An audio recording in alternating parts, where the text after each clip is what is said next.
উত্তরাঞ্চলের বিশেষ করে রংপুর বিভাগের ভোট কোন দলে যাবে এটা নির্ভর করবে তিস্তা মহাপরিকল্পনা বাস্তবায়ন করবে যে দল সেই দলের দিকে যাবে। এবং এই ভোট টানার জন্য কিন্তু বিভিন্ন দল বিভিন্ন ধরনের স্লোগান বেছে নিয়েছে। এর আগে বিএনপির একজন নেতা উত্তরবঙ্গের নেতা আসাদুল হাবিব দুলু, তিনি কিন্তু তিস্তা মহাপরিকল্পনার জন্য তিনি লং মার্চ করেছেন, বিভিন্ন আন্দোলন করেছেন, কিন্তু তাদের বড় কোনো নেতা তিস্তা মহাপরিকল্পনা বাস্তবায়নের কোনো আশ্বাস দেয়নি। অপরদিকে জামাত নেতা, জামাতের আমির ডাক্তার শফিক, তিনি উত্তরবঙ্গে এসে খুব কঠোর বার্তা দিয়েছেন। তিনি বলেছেন যে প্রথম কোদালটা তিস্তাতেই দিব।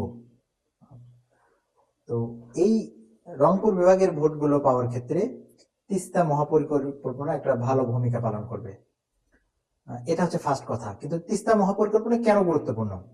তিস্তা মহাপরিকল্পনার সাথে উত্তরাঞ্চলে শুধু ভোট নয়, এর সাথে জড়িত এই অঞ্চলের ভূ রাজনীতি।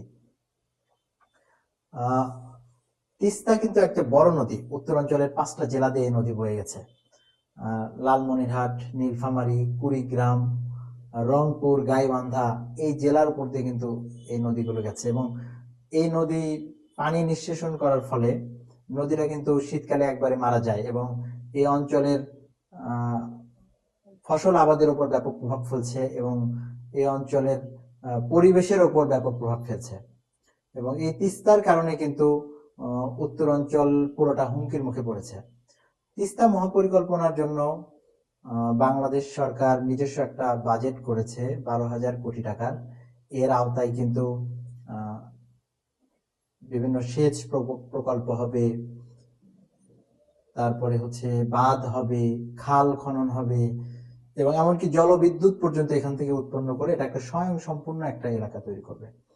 এই জন্য চায়না অর্থায়ন করতে চায়, কিন্তু বিগত আওয়ামী সরকারের সময় কয়েকবার পরিকল্পনা নেওয়ার পরেও কিন্তু তিস্তা পানি বন্টন চুক্তি অনেক দূর এগিয়ে নেওয়ার পরেও পশ্চিমবঙ্গের মুখ্যমন্ত্রী মমতা বন্দ্যোপাধ্যায়ের পিছুটানের কারণে, তার আপত্তির কারণে কিন্তু সেটা আটকে যায়। এরপরে চীনের অর্থায়নে প্রকল্প বাস্তবায়নের হচ্ছিল, সেখানে ইন্ডিয়ার আপত্তির কারণে আটকে যায়। তো বাংলাদেশের রাজনৈতিক দলগুলো যদি এটা বাস্তবায়ন করতে চায়, সেটা ইন্ডিয়ার আপত্তির মুখে পড়বে। সেটা বিএনপি সরকার কি করবে? বিএনপি নেতাদের ম্যানিফেস্টোতে কেটে আসবে? যদি তাদের ইস্তিহারে তিস্তা মহাপরিকল্পনা বাস্তবায়নের কোনো ঘোষণা না আসে, তাহলে কিন্তু তারা উত্তরাঞ্চলের ভোট হারাবে। ঠিক একইভাবে জামাত যে ঘোষণা দিয়েছে, তারা যদি এটা বাস্তবায়নের পূর্ণাঙ্গ অঙ্গীকার করে, তাহলে ভোটটা তাদের ব্যাংকে যাবে। যদি না করে, তাহলে কিন্তু উত্তরবঙ্গের মানুষ আর এখন বোকা নয়, তারা নিজের অস্তিত্বের জন্যই এটা বাস্তবায়ন যারা করবে তাদের দিকেই যাবে। আমরাও ইস্তিহার দেখতে চাই, কি হয়। ধন্যবাদ সবাইকে।